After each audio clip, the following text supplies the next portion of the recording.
Senhor, para receber do Senhor aquilo que o Senhor tem para nós. Nós oramos em nome de Jesus. Amém? Amém. Irmão, nós estamos falando sobre escatologia, a doutrina das últimas coisas, os últimos tempos. Mas eu quero avisar vocês que nós estamos procurando uma empresa de internet para poder transmitir ao vivo. Mas nós estamos gravando e amanhã nós vamos já colocar no canal do YouTube as aulas de semana passada, dessa semana, e também o culto de domingo. Não é? Que domingo à noite é uma palavra que eu quero que se coloque ali. Então você vai poder ter acesso, não online, mas vai poder ter acesso depois para você ver pela internet, entendeu? Nós estamos no canal no YouTube, estamos já abrindo lá, para a gente colocar as aulas e as mensagens, enquanto a gente não transmite também o nosso culto pelo YouTube. Mas enquanto estamos vendo agora da internet, amanhã vem um cara, amanhã depois um cara da Oi, para ver se conseguimos contratar, que a NET, nem a TIM, nem GVT, não tem a internet dedicada que nós precisamos. Existem empresas menores e, se não conseguirmos as maiores, vamos atrás delas. Amém? O pessoal está cobrando toda hora. Né? Muito bem. Na aula passada, irmãos, nós, dentre aquilo que falamos, nós queremos começar por isso. Nós falamos que a volta de Jesus claramente é algo literal, físico. Porque existem hoje teorias de que, na verdade, não haverá uma volta literal, física de Jesus. Mas nós lemos, vamos ver hoje alguns textos, mas nós lemos aquele texto de Atos, não é? Atos 1, de 4 a 11. E no final diz, no verso 9, Atos 1, de 4 a 11. Mas vamos só colocar o final, não é? Diz assim: ditas as palavras, foi Jesus elevado às alturas à vista deles, e uma nuvem o encobriu dos seus olhos. E estando eles com os olhos fitos no céu, enquanto Jesus subia, eis que 2 varões vestidos de branco se puseram ao lado deles e lhe disseram: varões galileus, por que estáis olhando para as alturas? Esse Jesus que dentre vós foi assunto ao céu, virá do modo como o vistes subir. Nós vimos nesse texto, irmãos, que Jesus estava comendo com seus discípulos, não é? E eles começaram a conversar sobre a promessa de Deus, que seria, na verdade, o envio do Espírito Santo. E dentro dessa conversa, os discípulos, eles perguntaram a Jesus se não seria aquele tempo em que seria restaurado o reino a Israel. Por quê? Eles esperavam um Messias político, o Messias guerreiro, o Messias que iria liderar uma revolução para que Israel voltasse a ter a sua autonomia. Agora o verso 7, eu acho que eu não ressaltei isso aqui na aula passada, o verso 7 diz algo muito interessante. Respondeu-lhes Jesus, não é? Não vos compete conhecer tempos ou épocas que o Pai reservou para a sua exclusiva autoridade. Corta para mim aqui. E corta para mim. Olha para mim. Irmãos, o que eu quero falar com vocês? Há coisas que Deus não vai falar. Há coisas que você pode orar e perguntar e Ele não vai falar. Porque há coisas que são de exclusiva autoridade do Senhor. Quer dizer, há coisas que Deus entende que tem que ficar com Ele. E Ele é soberano, e Ele é Senhor para falar aquilo que Ele quer. Isso aqui é interessante. Os discípulos amados de Jesus, que andaram com Jesus aquele tempo todo, queriam saber sobre a questão de restauração de Israel. E Jesus dá uma bandeira deles: não vos compete conhecer tempos ou épocas que o Pai reservou para a sua exclusiva autoridade. Irmãos, há coisas que Deus não vai falar.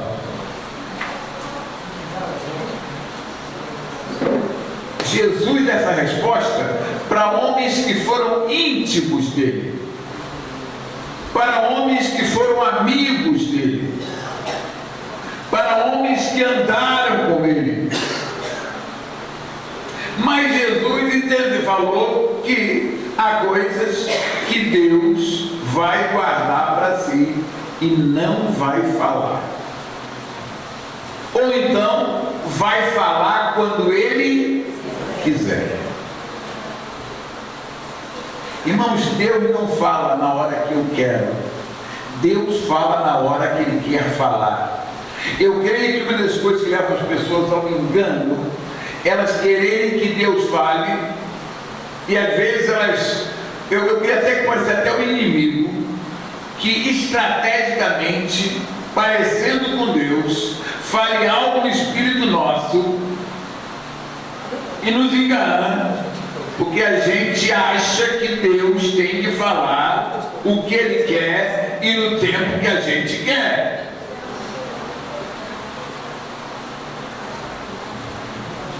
E isso pode trazer engano. Diante da tua ansiedade, por exemplo, de ter resposta em alguma coisa da tua vida, o espírito de engano pode entrar. O espírito de engano pode entrar. E você pensa até que é Deus. Por quê? Porque você quer que Deus fale quando você quer. Deus só fala o que Ele quer, quando Ele quer. Amém? Aí no verso 8 ele fala um versículo extremamente importante, não é? Que é: mas recebereis poder ao descer sobre vós do Espírito Santo, e sereis minhas testemunhas tanto em Jerusalém como em toda a Judéia e Samaria e até os confins da terra. Irmãos, sem a capacitação do Espírito Santo, nós não faremos a obra de Deus de acordo com o propósito de Deus. Nós precisamos da capacitação do Espírito Santo para fazermos aquilo que Deus quer, para fazermos a obra de Deus de verdade. Agora, verso 9, então, que é o grande ponto que nós queremos ressaltar, é que de repente Jesus se levanta na terra como um balão de gás. E ele vai, e daqui a pouco tem uma nuvem, e ele atravessa a nuvem, e os discípulos não podem mais ver Jesus. Ele foi assunto, ele foi elevado aos céus. Mas interessante, irmãos, que esse momento é extremamente sobrenatural. Por quê? Eu confesso que eu nunca vi um crente subindo igual uma bola de gás. Alguém aqui já viu? Eu nunca vi um crente subindo igual uma bola de gás. Só alguém que está agarrado com uma bola de gás poderosa que sobe, óbvio. Mas sozinho eu nunca vi isso. ia ser. Isso foi altamente sobrenatural. Agora, quando eles estão olhando, dois anjos se colocam ao lado deles e trazem uma mensagem extremamente importante. E qual é a mensagem? Verso 11: e disseram: varões galileus, isto é, varões da Galileia, por que estáis olhando para as alturas? Quer dizer, pode parar. Pode parar. Esse Jesus, quer dizer, aquele que dentre vós foi assunto, foi elevado ao céu, virá do modo como vistes subir. Eu falei aqui, quero repetir aqui, isso aqui é muito importante. Os anjos não falaram, ele subiu e um dia ele voltará para a terra. Podia até ser para outro nascimento, sei lá o quê. Ele disse, ele subiu e do mesmo modo e da mesma maneira que vocês viram ele subir, vocês vão vir ele descer. Logo, a volta de Jesus será literal. A volta é como quando tinha aquele meu vídeo cassete, né? A bobina, né? É como se estivesse passando lá um negócio, né? O programa, e você combinasse para trás. É a mesma cena. E algo muito interessante aqui, que eu quero ressaltar com vocês aqui.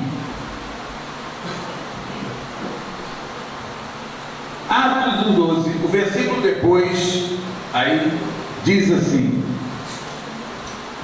então, voltando para Jerusalém, do monte chamado Olival, que dista daquela cidade tanto como a jornada de um sábado. Então, eles voltaram para onde? Do Monte das Oliveiras, do Olival das Oliveiras. Quer dizer, Jesus subiu aonde? No Monte das Oliveiras. Agora, irmãos, tem um versículo interessante em Zacarias. Zacarias 14:4. Tem um versículo muito interessante. Zacarias 14:4.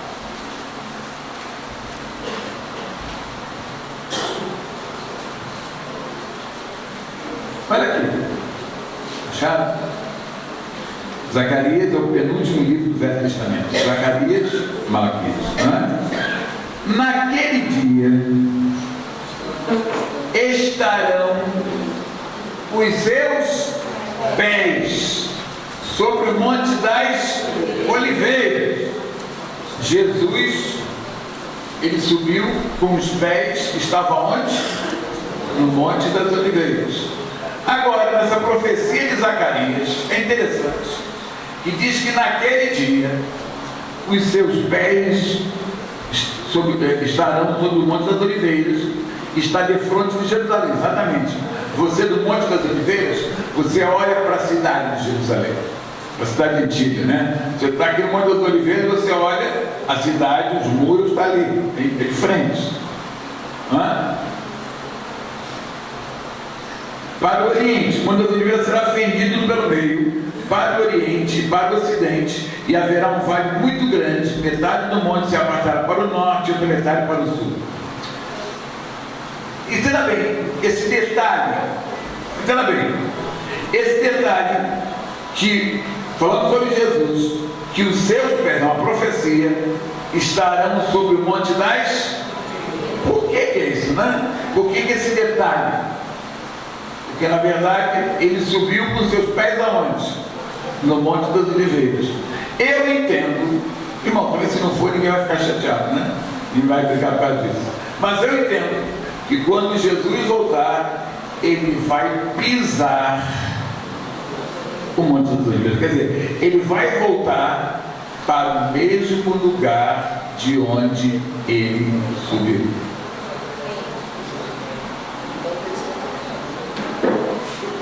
Porque o texto diz, né, os anjos falaram, do mesmo modo, quer dizer, é um filme. Agora volta. Eu entendo que até a questão do local físico em que Jesus vai chegar vai ser, não é, o Monte das Oliveiras. Amém? Entenderam? Agora,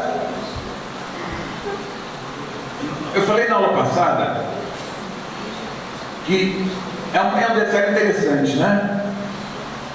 Estavam vendo Jesus subir e disse que uma nuvem apareceu e de repente eles não puderam mais ver Jesus por causa da nuvem.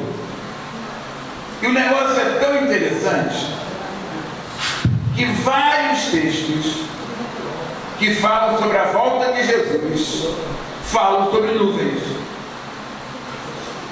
Se você não quiser abrir, se quiser anotar os textos, eu vou ler alguns textos que falam sobre as nuvens.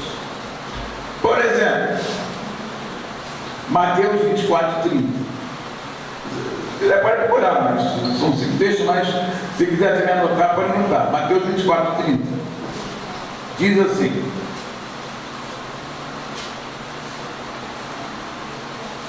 sabe? Então aparecerá no céu o sinal do Filho do Homem. Todos os povos da terra se lamentarão e verão o Filho do Homem vindo sobre as nuvens do céu com poder e muita. Ele vai ver nas nuvens. Marcos 13, 26.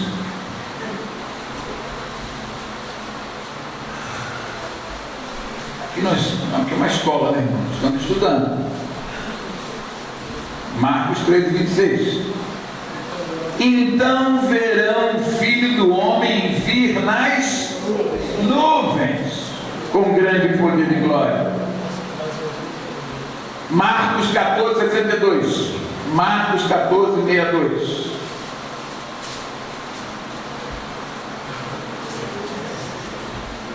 Jesus respondeu: eu sou, e vereis o Filho do Homem assentado à direita do Todo-Poderoso, vindo com as nuvens do céu. 1 Tessalonicenses 4, 17. Interessante isso aqui, né? São detalhes interessantes. Porque Jesus sumiu nas nuvens. Ele sumiu na visão dos discípulos. 1 Tessalonicenses 4, 17. Olha lá. Depois nós, os vivos, os que ficarmos, seremos arrebatados juntamente com ele entre nuvens. Existe um arrebatamento, é um outro aspecto, né? Apocalipse 1, 7. Apocalipse 1, 7.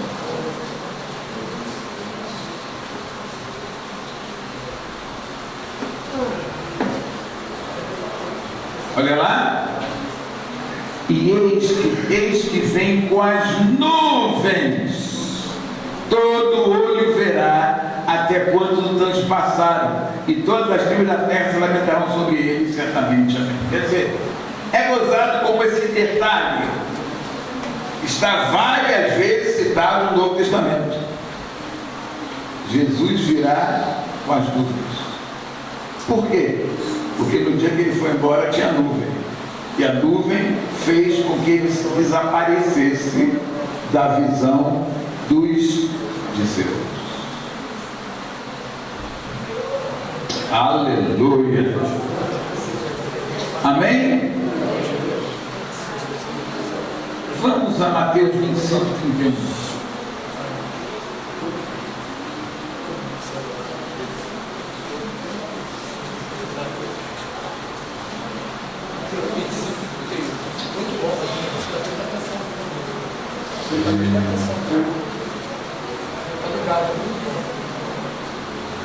Acharam?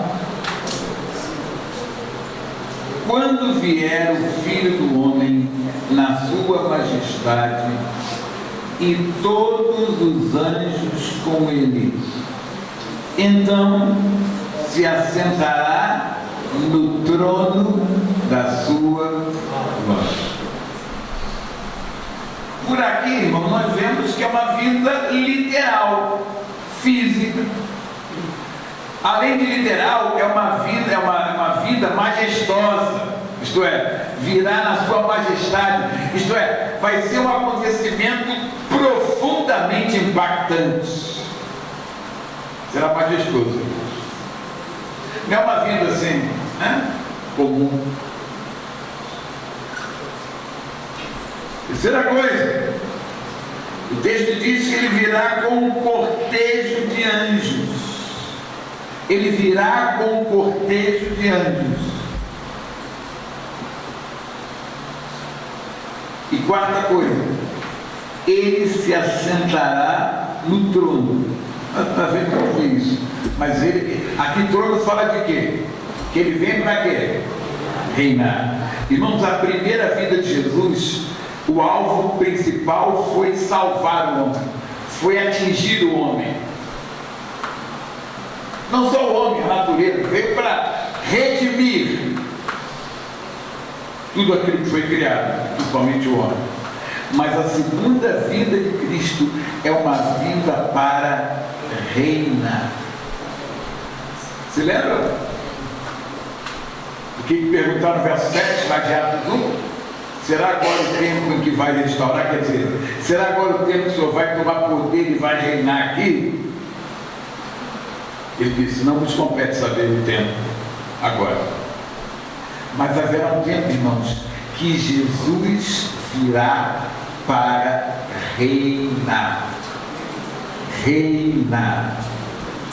Reinar. Amém? Isso aqui é tremendo, irmãos. Ele virá para se assentar no trono da sua glória.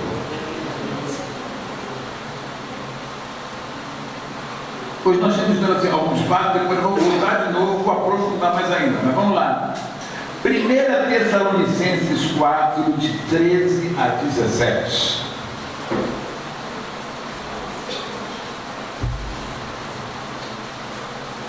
1 Tessalonicenses 4, de 13 a 17.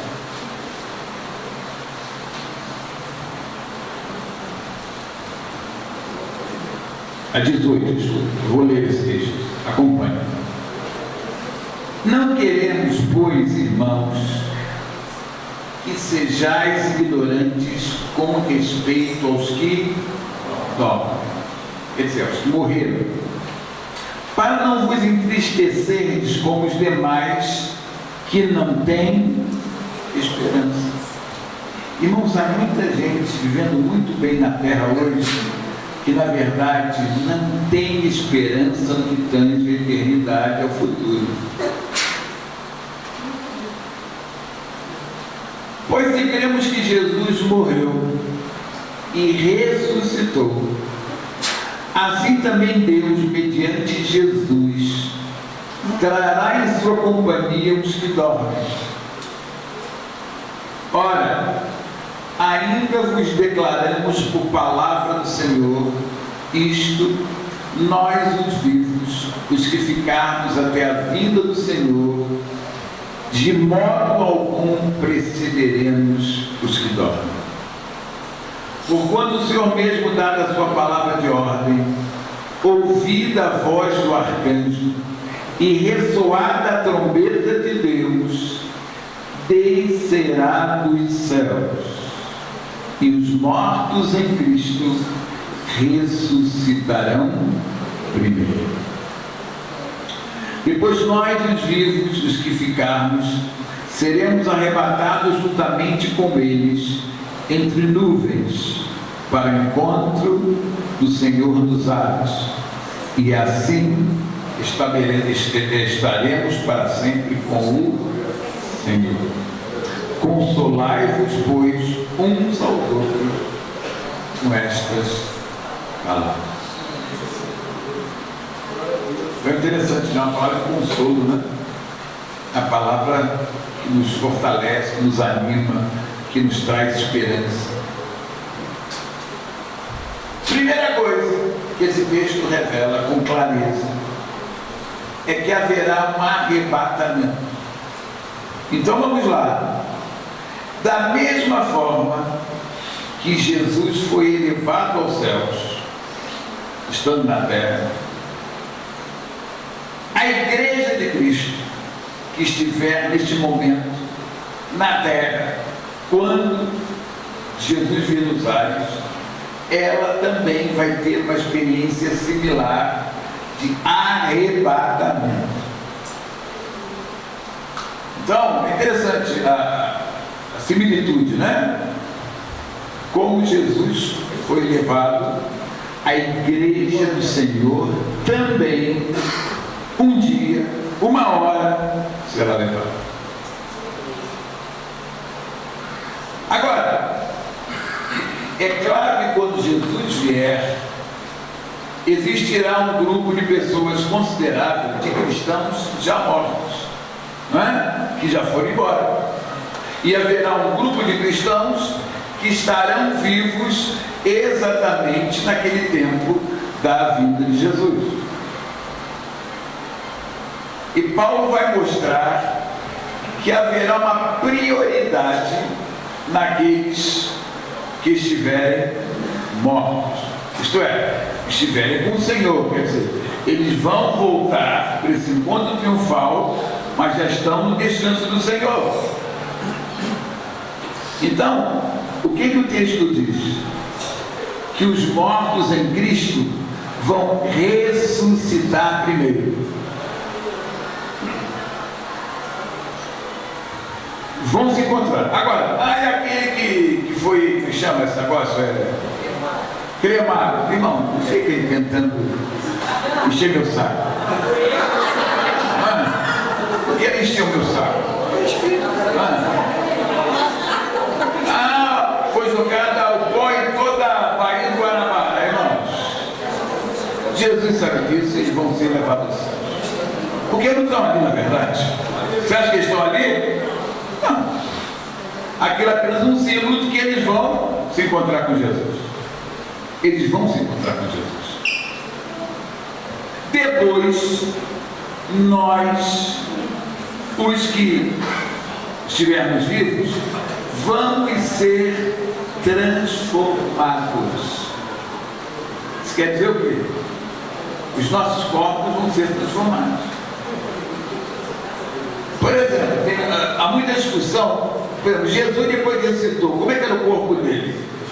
Existem algumas teorias que na verdade não era um corpo de carne e sangue como o nosso. Agora, tinha a nossa aparência, porque eles conheceram Jesus. Mas, por exemplo, os discípulos estavam o quê com medo? Estavam o quê? Trancados. E de repente Jesus apareceu no meio deles, atravessou a parede. Não é verdade? Jesus atravessou a parede. Será que o corpo dele, quando citou, era um corpo que tinha a nossa aparência, mas na verdade não era um corpo igual ao nosso? Eu até creio assim, mas também não vou ficar brigando por causa disso. Irmãos, esse assunto eu não brigo, a não ser por coisas extremamente claras. Ele comeu também, né? Ele comeu, né? Mas não vou ficar brigando por causa disso, não. Entenderam o que eu quero dizer?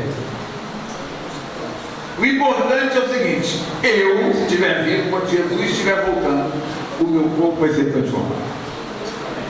Amém. Pois não, pastor? Deixa eu falar sobre isso em 1 Coríntios. Tem um texto que fala sobre isso, exatamente sobre isso. 1 Coríntios 15:50. 13:50? 15:50. Vamos ver então. Alguém lê pra gente? Tem aqui. Exatamente.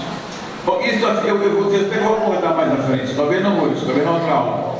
Isso afirma, irmãos, que a carne e o sangue não podem herdar o reino de Deus, nem a corrupção herdará a corrupção. Quer dizer, no momento o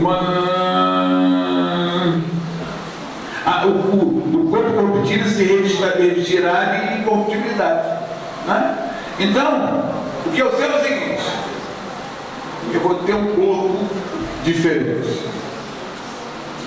Como é que esse corpo? Não me enche um saco. Mas não, tem gente que fica discutindo, fica 3 horas discutindo. Eu vou ficar discutindo isso. Eu só sei que é um corpo transformado. Por quê? Esse texto que o pastor Cláudio falou: carne e sangue não herdarão o reino de Deus. Mas, então será um corpo incorruptível, imortal. Amém? Vamos lá. Como Jesus subiu como um balão, como se assim, nós também subiremos da mesma forma. Outro aspecto importantíssimo é que a vinda de Jesus, a volta de Jesus, está conectada com a ressurreição dos mortos. Agora, existem pelo menos várias teorias, 2 principais. Uns creem que a gente sobe, se encontra com Jesus e fica um período com Jesus nos ares do céu, enquanto na terra acontecerá a chamada grande tribulação, em que, segundo essa corrente, a igreja não estará presente. Então nós subiremos, ficaremos lá em cima e no final de um tempo voltaremos com Jesus. Há uma outra corrente que crê que a igreja, por exemplo, podemos já estar na grande tribulação e que Jesus vai vir no final desta grande tribulação. Então, na verdade, o que essa corrente crê? Que a gente vai subir, se encontrar com Jesus, se encontrar com os anjos e volta para a terra. Amém? Entenderam? São correntes. Uma que diz que a gente fica lá em cima um tempo, enquanto o pau come aqui embaixo, e depois volta com Jesus. E a outra que diz que nós vamos passar por igreja, o pau comendo aqui embaixo, e no final disso a gente sobe para descer, para reinar com ele. Amém? Eu quero ir devagar e quero ser bem didático. Amém? Mas na frente nós vamos voltar a esse assunto. Mateus 24, primeiro verso 37. Mateus 24, primeiro verso 37.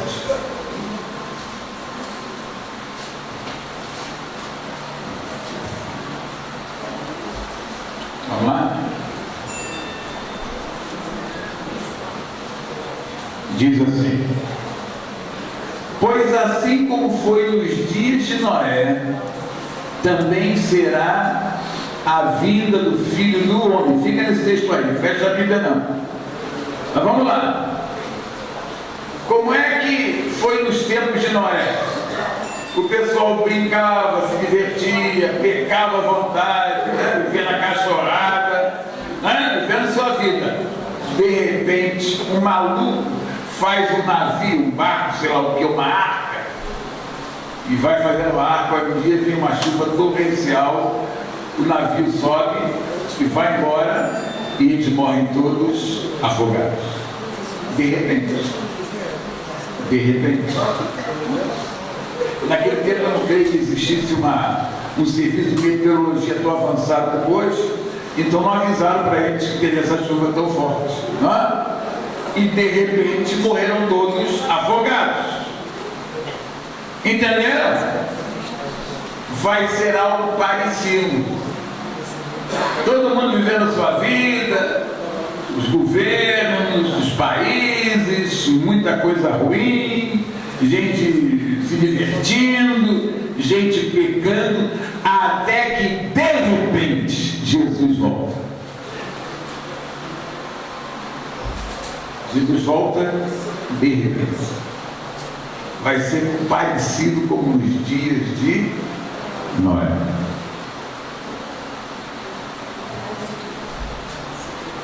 Vai ser de repente, gente. De repente. De repente. De repente.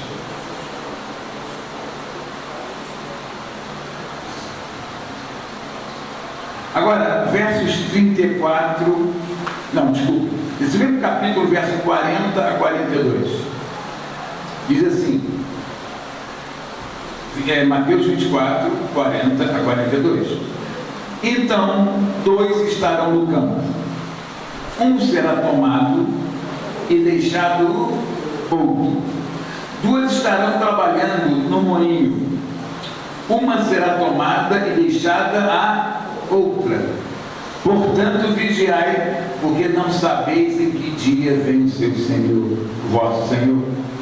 Lucas 17, é o texto paralelo a esse, né? 34 e 35, ainda dá um detalhe mais interessante que eu acho. Lucas 17, 34 e 35.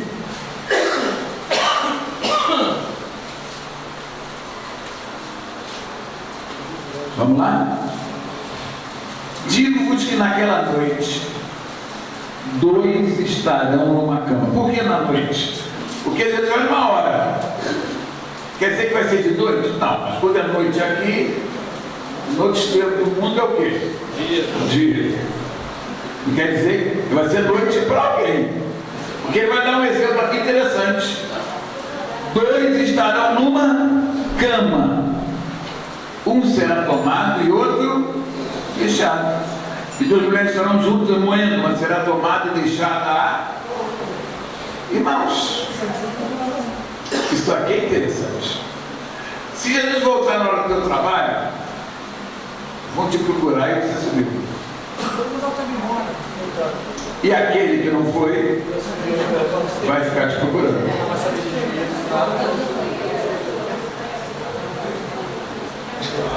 E não pode, viu, Adriano, não vai querer te contar o ponto da Cleide, né? Até porque você não vai estar lá, não.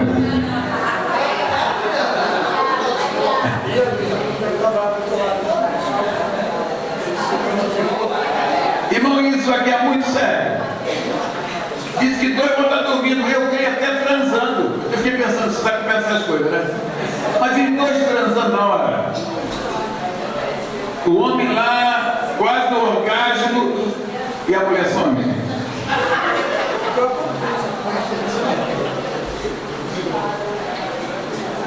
A mulher quase no orgasmo e o homem some.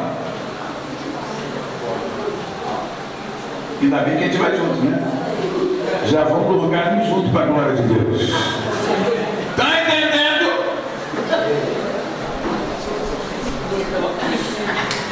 Isso aqui é muito interessante, gente.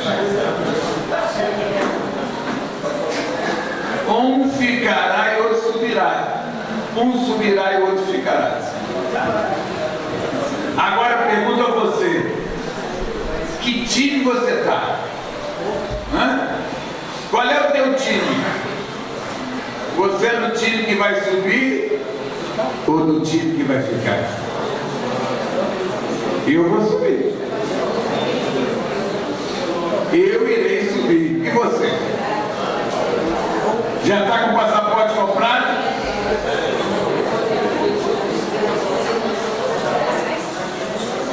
Porque na verdade, irmãos, todo esse ensino não é só para a gente saber como vai ser, é para a gente se preparar para aquilo que vai ser, em nome de Jesus.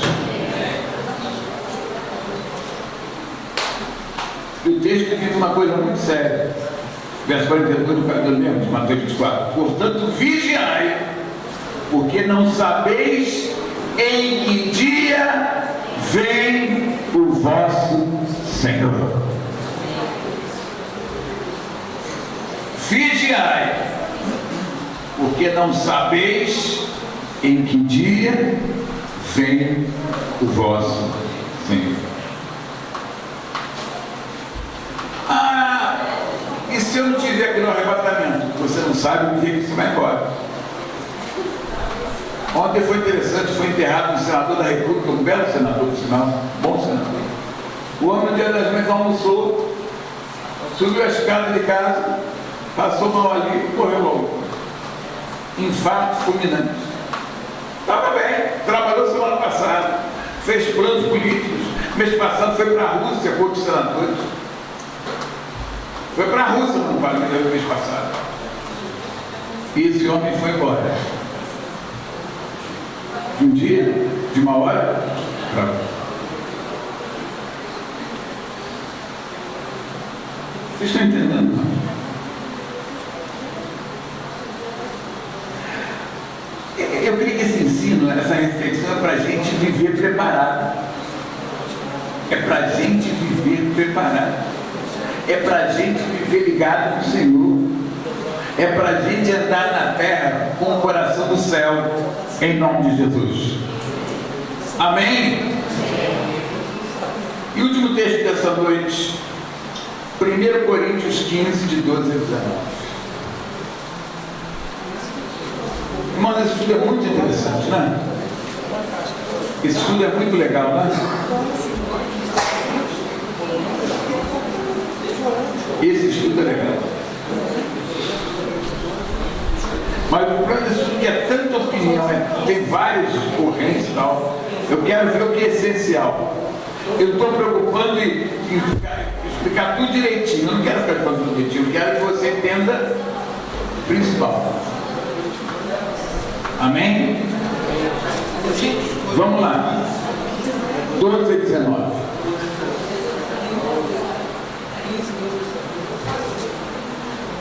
Ora, se é corrente pregar-se que Cristo ressuscitou dentre os mortos, como, pois, afirmam alguns dentre vós que não há ressurreição de mortos? E se não há ressurreição de mortos, então Cristo não ressuscitou. E se Cristo não ressuscitou, é vã a nossa pregação e vã a vossa fé. E somos tidos por falsas testemunhas de Deus, porque temos asseverado contra Deus que Ele ressuscitou a Cristo, ao qual Ele não ressuscitou, se é certo que os mortos não ressuscitam. Porque se os mortos não ressuscitam, também Cristo não ressuscitou. Se Cristo não ressuscitou, é vã a vossa fé, e ainda permaneceis nos vossos pecados. Ainda mais, os que dormiram em Cristo pereceram, morreram. Se a nossa esperança em Cristo se limita apenas a esta vida, somos os mais infelizes de todos os anos. Olha, é gozado, eu nunca prestei tanta atenção nesse texto como para estudar, para hoje estar falando. E tem uma verdade aqui que, na verdade, eu não, assim, você sabe, mas é uma coisa tão importante. O foco desse texto é o seguinte: há um paralelo entre a ressurreição de Cristo e a minha ressurreição. Se um não existe, o outro também não existe. E se um existe, o outro também existe. Não, se um existe, o outro existe. Se um não existe, o outro não existe. Isso aqui é muito sério, gente. Eu confesso que eu já li esse texto algumas vezes, mas eu nunca fiz uma conexão tão clara entre a minha futura ressurreição e a ressurreição de Cristo. Entre a ressurreição de Cristo e a nossa ressurreição. Eu quero que você penetre nessa verdade.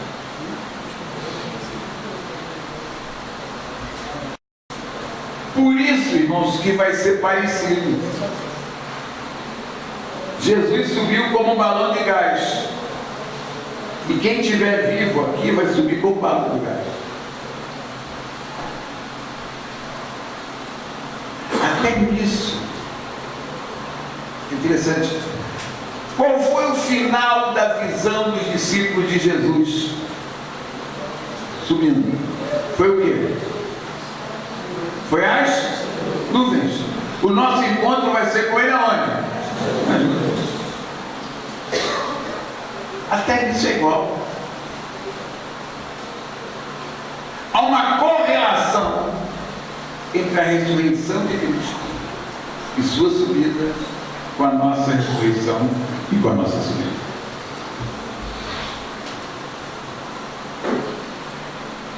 A certeza da ressurreição dos mortos vem pela certeza que Cristo ressuscitou. Ele ressuscitou? Paulo diz: esteja certo que os mortos em Cristo vão ressuscitar.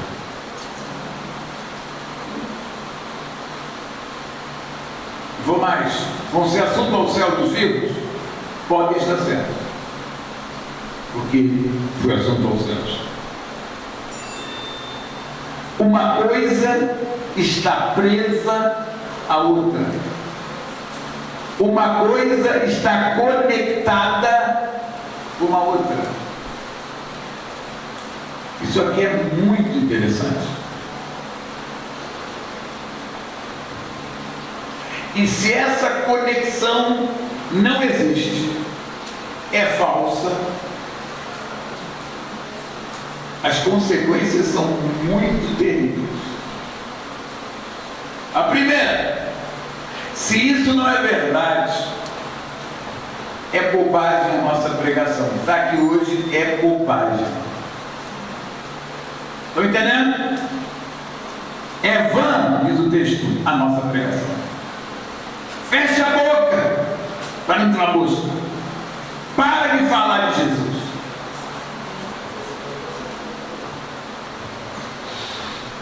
Irmãos, se não há ressurreição dos mortos, é porque Cristo também não ressuscitou. Então não fala bobagem para falar mentira.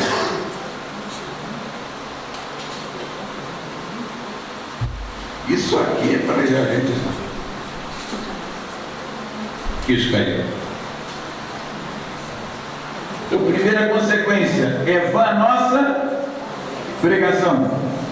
Segunda coisa, é vã a tua e a minha fé. Apóstolo Nancy, não perca tempo, esquece a sua matéria. Se Cristo não ressuscitou, e se eu não vou ressuscitar, os mortos não vão ressuscitar, é vã a minha fé. Já pararam para pensar nisso, gente? Isso aqui é muito sério.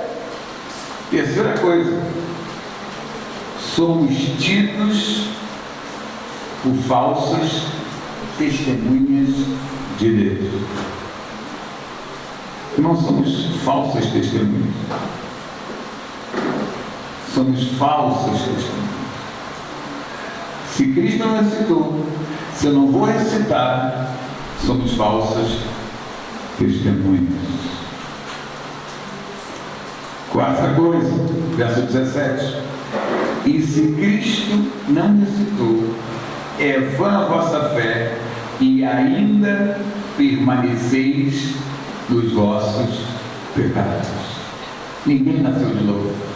Sem ressurreição de Cristo, ninguém nasceu de novo. E se a ressurreição de Cristo, certamente existe ressurreição dos mortos. Quinta coisa, verso 18. Ainda mais, os que dormiram em Cristo morreram, estão perdidos, estão no inferno, porque o salário do pecado é a...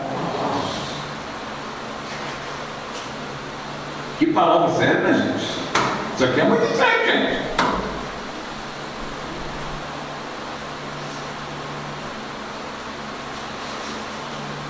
há uma conexão poderosíssima entre a ressurreição de Cristo e a ressurreição daqueles que morreram no Senhor. E mais, verso 19. O versículo que eu já usei na aula passada, extremamente sério. Se a nossa esperança em Cristo se limita apenas a esta vida, somos os mais infelizes de todos os homens.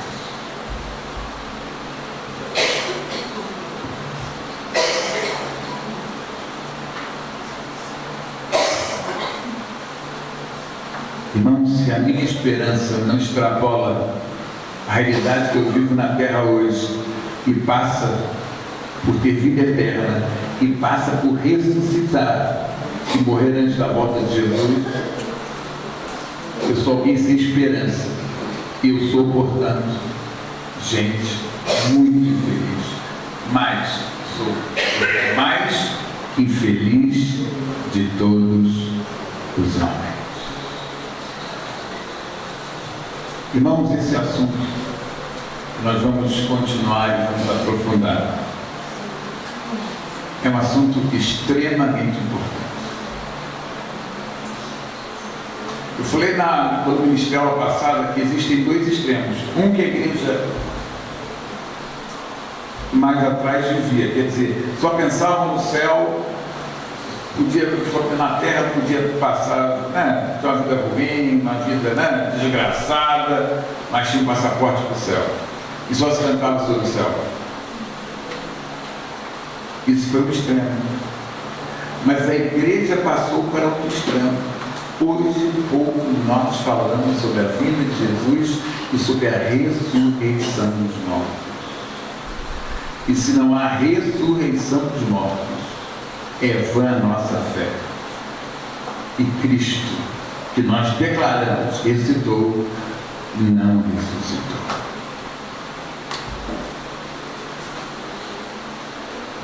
Eu creio que você pode ir hoje para casa refletindo nessa palavra. Refletindo nessa palavra. Havia uma palavra que a igreja falava, né? E parece que hoje quase não se fala. Maranata. Ora vem, Senhor Jesus. A gente não pode querer ficar no escapismo de não querer enfrentar a realidade da terra hoje por causa do futuro. Mas também não podemos viver na terra hoje como se não houvesse futuro. O futuro da volta de Jesus, e o futuro da ressurreição dos mortos, e o futuro do arrebatamento, e outras coisas que vão ser desdobradas que nós vamos falar mais tarde. Vamos ficar de pé, vamos orar?